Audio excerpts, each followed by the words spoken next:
আসসালামু আলাইকুম ওরহমতুল্লাহি ওবরাকাতুহু।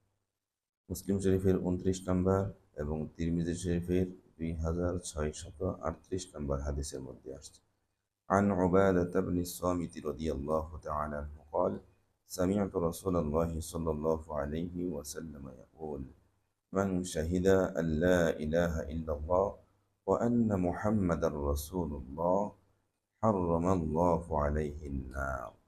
হযরত ওবাদা ইবনে সামিত রাদিয়াল্লাহু তাআলা আনহু থেকে বর্ণিত, তিনি বলেন, আমি নবীজি সাল্লাল্লাহু আলাইহি সাল্লামকে বলতে শুনেছি, যে ব্যক্তি এই কথার সাক্ষ্য প্রদান করবে যে আল্লাহ ছাড়া কোনো ইলাহ নেই আর হযরত মুহাম্মদ সাল্লাল্লাহু আলাইহি সাল্লাম আল্লাহ তাআলার বান্দা ও তার রাসূল, আল্লাহ তাআলা তার জন্য জাহান্নামের আগুনকে হারাম করে দেন।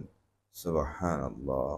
এজন্যই আসুন আমরা একথা মনে প্রাণে বিশ্বাস করি এবং একথার উপর আমরা অটল থাকার চেষ্টা করি। আল্লাহ তাআলা আমাদের সকলকেই তৌফিক দান করুন। আমিন।